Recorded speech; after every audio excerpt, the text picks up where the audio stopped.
Hello friends, welcome to YAS info channel. Friends, ఈరోజు మీ అందరికీ ఈ వీడియోలో ఇప్పుడే వచ్చినటువంటి ఒక బ్రేకింగ్ న్యూస్ అప్డేట్ గురించి చెప్పడానికే ఈ యొక్క వీడియోని అయితే చేయడం అయితే జరుగుతుందండి.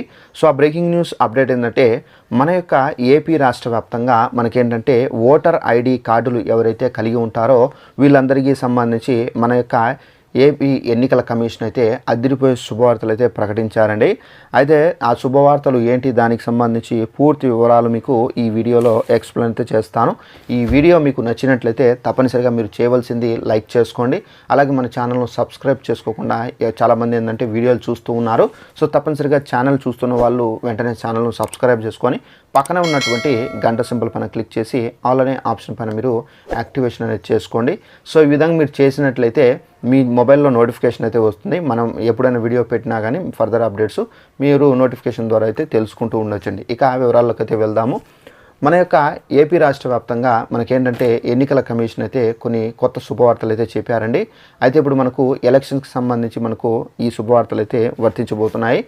అయితే మన యొక్క ఏపీ రాష్ట్ర వ్యాప్తంగా ఎలక్షన్స్ అనేది ఆల్మోస్ట్ దగ్గరికి అయితే వచ్చేసాయండి. ఈ ఎన్నికలు మనకేంటంటే మనకు మే 13వ తేదీన రాష్ట్ర వ్యాప్తంగా ఎన్నికలు అయితే జరగబోతున్నాయి. అయితే ఈ ఎన్నికలకు సంబంధించి మనకేంటంటే ఇక ఎవరైతే 18 సంవత్సరాలు నిండి ఉంటారో అలాంటి వాళ్ళు తప్పనిసరిగా ఓటు హక్కును ఎవరైతే అప్లై చేసుకొని ఉంటారో అలాంటి వాళ్లకు ఆల్మోస్ట్ వాళ్ళ ఇళ్లకు కార్డులు కూడా అయితే వచ్చేసాయండి. అయితే దీనికి సంబంధించి ఆల్రెడీ మనకు ఎన్నికల కమిషన్ అయితే 18 సంవత్సరాలు నిండి ఉన్నటువంటి యువకులు ఎవరైతే ఉన్నారో వీళ్ళందరూ తప్పనిసరిగా అప్లై చేసుకోమని చెప్పేసి అయితే వాళ్ళకు ఆదేశాలు అయితే జారీ చేశారు. చాలామంది ఏంటంటే ఆన్లైన్లో అప్లై చేసుకున్నారు. తెలియని వాళ్ళు ఎవరైతే ఉన్నారో వీళ్ళందరూ ఏంటంటే వాళ్ళకు అప్లై చేయడం తెలియక వాళ్ళు ఏంటంటే ఆల్మోస్ట్ అయితే వదిలేశారు. సో అలాంటి వాళ్ళకైతే కార్డులు రాలేదు. ఎవరైతే 18 సంవత్సరాలు నిండి ఉంటారో అంటే గర్ల్స్ ఆర్ బాయ్స్ వాళ్ళందరూ అప్లై చేసుకున్నారు. అప్లై చేసుకున్న వాళ్ళకు ఆల్మోస్ట్ పోస్టల్ ద్వారా ఏంటంటే వాళ్ళ ఇళ్ళకే కార్డులు అనేది చేరడం అయితే జరిగింది. అలాగే మనకు ఎన్నికల కమిషన్ మరొక రూల్ అనేది తీసుకొచ్చారండి. అయితే మనకేంటంటే ఎవరైతే మనకు వికలాంగులు, ఎవరైతే మనకు రోగులు, ముసలివారు ఎక్కువగా ఉంటారో, నడవలేని స్థితిలో ఉంటారో అలాంటి వాళ్ళు ఏంటంటే లాస్ట్ టైం చూసుకున్నట్లయితే వాళ్ళు ఓట్లు వేయాలంటే తప్పనిసరిగా పోలింగ్ బూత్లకు వెళ్ళాలి, అక్కడ నిలబడుకోవాలి, ఓట్లు వేయాలి, ఓట్లు వేసిన తర్వాత ఇంటికి చేరాలి. ఇదే మనకు లాస్ట్ టైం ఉన్నటువంటి రూల్. అయితే ఇప్పుడు మాత్రం ఎలక్షన్ కమిషన్ అయితే మనకు ఒక కొత్త రూల్ని అయితే తీసుకొని రావడం అయితే జరిగిందండి.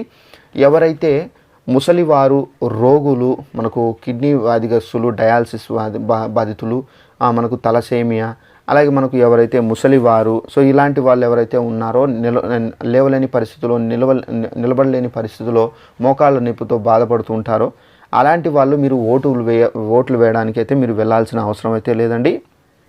అయితే మీకు ఒక డౌట్ అయితే రావచ్చు, మేము వెళ్ళకపోతే ఓట్లు అనేది ఎలా వేయాలి, సో ఎక్కడ వేయాలి అని చెప్పేసి ఒక డౌట్ అయితే వస్తుంది. అయితే మీరు ఓట్లు వేయాలంటే మీరు ఎక్కడికి వెళ్ళవలసిన అవసరం అయితే లేదు. అధికారులే మీ ఇళ్ళ దగ్గరికి వస్తారు. అయితే మన యొక్క ఎన్నికల కమిషన్ దీనికి సంబంధించి ఆల్రెడీ సర్వే అనేది మనకు కండక్ట్ చేశారు. అయితే అధికారుల చేత ఏంటంటే ఎవరైతే మనకు ఎవరైతే రోగులు ఒక్కొక్కరి ఇళ్లకు వెళ్ళి అధికారులు, సో ఎవరైతే రోగులు, మనకు ముసలివారు, ఎవరైతే వికలాంగులు ఉన్నారో వీళ్ళ ఇళ్లల్లో వెళ్ళి సర్వే కండక్ట్ చేయండి అన్నారు. సో ప్రతి ఒక్కరి ఇంటికి అధికారులు వెళ్ళారు.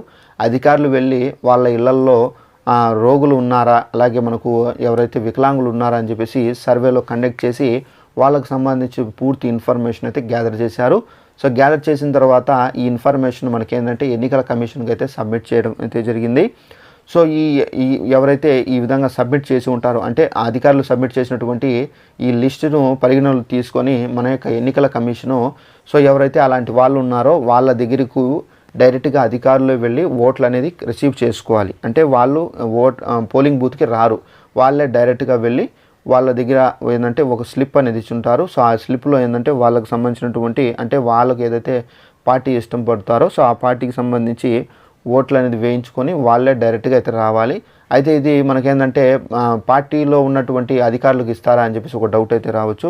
సో పార్టీలో ఉన్నటువంటి అధికారులకు అయితే ఈ ఇన్ఫర్మేషన్కి సంబంధించి అయితే కండక్ట్ చేయరండి. అంటే మనకు ఎలక్షన్ కమిషన్ అయితే విధించినటువంటి అధికారులు మాత్రమే ఈ పోలింగ్లో అయితే పార్టిసిపేట్ అయితే చేస్తారు. పార్టీలకు సంబంధించినటువంటి అధికారులు ఎవరైతే ఉన్నారో వీళ్ళకు మాత్రమైతే ఈ హక్కులు అయితే విధులు అనేది ఇవ్వరు. అలాగే మనకు ఎలక్షన్కి సంబంధించి ఎవరైతే వస్తారో తప్పనిసరిగా వాళ్ళ యొక్క ఓటర్ ఐడి కార్డు కానీ అలాగే వాళ్ళ దగ్గర ఉన్నటువంటి ఆధార్ కానీ తప్పనిసరిగా తీసుకొని రావాల్సి అయితే ఉంటుందండి. అలాగే ఇవి తీసుకొని వస్తేనే వాళ్ళకు సంబంధించి ఎలక్షన్స్ అంటే ఓటు వేయడానికి మనకు అలౌ చేయనిస్తారు. లేదంటే కనుక వాళ్ళు ఓట్లు వేయడానికి అనర్హులుగా అయితే తెలుపబడతారు. అలాగే ఓట్లు వేసే ప్రదేశంలో మనకేంటంటే గుమ్ముగూడి ఉండడము, అందరూ ఒకేసారి అక్కడ నిలబడడము, మీటింగులు చేయడము ఇలాంటివన్నీ చేయకూడదండి. తప్పనిసరిగా ఓట్ అనేది కంప్లీట్ అయిన తర్వాత ఇమీడియట్లీ మీరు అక్కడ నుండి వెళ్ళిపోవాలి. లేదంటే కనుక పోలీసు వారు మీ పైన ఇమీడియట్లీ యాక్షన్ అనేది తీసుకోవడం అయితే జరుగుతుంది. అలాగే ఓట్ల ప్రదేశాల్లో ఎవరైనా దొంగ ఓట్లు వేయడానికి కానీ ప్రయత్నించినట్లయితే కనుక పోలీసు వారు ఇమీడియట్లీ వాళ్ళపైన కూడా అయితే ఇమీడియట్లీ యాక్షన్ అనేది తీసుకొని వాళ్ళపైన కొన్ని కేసులు అనేవి పెట్టడం అయితే జరుగుతుందండి. క్రిమినల్ కేసులు అలాంటివి అయితే పెట్టడం అయితే జరుగుతుంది. అలాగే మనం చూసుకున్నట్లయితే ఓట్లు వేసే టైంలో మనకేంటంటే భారీ బందోబస్తు కూడా అయితే కల్పిస్తున్నారండి. ఈసారి మనకు ఎన్నికల కమిషన్ అయితే మనకు గతంలో జరిగిన ఎలక్షన్స్ కన్నా ఈసారి మనకు ఎలక్షన్స్ అనేవి తీవ్ర బందోబస్తుగా ఫుల్ సెక్యూరిటీలో అయితే మనకు ఓట్లు అనేవి జరగబోతున్నాయి. అలాగే మనకు ఓట్లకు సంబంధించి మనకేంటంటే ఎవరైతే 18 సంవత్సరాలు నిండినటువంటి వారు ఉంటారో అలాంటి వాళ్ళు వెబ్సైట్ కనుక ఓపెన్లో ఉంటే కనుక మీరు అప్లై చేసుకోండి. ఇది మీరు ఎలా అప్లై చేసుకోవాలని చెప్పేసి ఒక డౌట్ అయితే రావచ్చండి. అయితే మీరు ఇది అప్లై చేసుకోవాలంటే తప్పనిసరిగా మీరు గూగుల్లోకి వెళ్ళాలి. ఓటర్ ఐడికి సంబంధించి మనకు వెబ్సైట్ అయితే ఉంటుంది. దాంట్లో మీరు వెళ్ళి మీ యొక్క డీటెయిల్స్ అనేది ఫుల్ఫిల్ చేసి అప్లై చేయాల్సి అయితే ఉంటుందండి. ఇది మీరు అప్లై చేస్తే మీ యొక్క ఓట్ ఐడి అనేది డైరెక్ట్గా మీ ఇంటి వరకు వస్తుంది. పోస్టల్ బ్యాలెట్ ద్వారా అయితే మీకు ఓట్ అనేది రావడం అయితే జరుగుతుంది. అలాగే ఒకవేళ వెబ్సైట్ అనేది క్లోజ్ అయి ఉంటే కనుక మీరు చింతించాల్సిన అవసరం అయితే లేదు. నెక్స్ట్ ఇయర్ మనకు మళ్ళీ ఓటుకు సంబంధించి ఏదైనా ఇన్ఫర్మేషన్ వస్తుంది.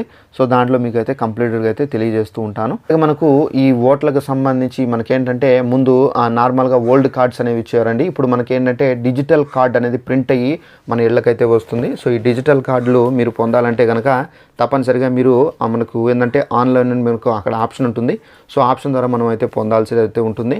ఒకవేళ మీకు ఈ డిజిటల్ కార్డ్ అనేది ఎలా అప్లై చేసుకోవాలి, ఎలా పొందాలి, ఎలా మన యొక్క ఇళ్లకు పోస్ట్ ఆఫీస్ నుండి పోస్ట్ నుండి మన ఇళ్లకు కార్డ్ అనేది వచ్చి చేరుతుంది అనే అవగాహన లేకపోతే కనుక డైరెక్ట్గా మీరు మీ సేవా కేంద్రాలకు వెళ్ళండి. అక్కడ మీరు 100 రూపాయలు లేదా 150 అనేక మీరు చెల్లిస్తే కనుక వాళ్ళే దీనికి సంబంధించి మొత్తం పనులు అనేవి చేసి మీకైతే ఇవ్వడం అయితే జరుగుతుంది. ఈ విధంగా మీరు చేస్తే కనుక మీకు ఓటుకు సంబంధించినటువంటి కార్డు అనేది డిజిటల్ కార్డు వస్తుంది. కార్డు ద్వారా ఏంటంటే మీ యొక్క కార్డు తడిచినా కానీ మీకేం కాదండి. మనకు ముందు కార్డులు ఏంటంటే మనకు ప్రింట్ అయ్యి అంటే మనకు బ్లాక్ అండ్ వైట్లో అయితే ఉండేవి. అయితే మనకి ఇప్పుడు కలర్లో అయితే మనకు డిజిటల్ కార్డు అనేది రావడం అయితే జరుగుతుంది. ఈ కార్డు మీరు అయితే యూజ్ చేసుకోవచ్చండి.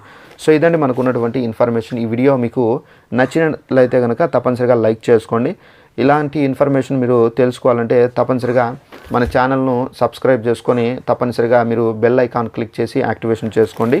ఈ విధంగా మీరు చేసినట్లయితేనే మన యొక్క ఏపీలో ఎలాంటి ఇన్ఫర్మేషన్ వచ్చినా కంపల్సరిగా మీరు తెలుసుకుంటూ ఉండొచ్చండి.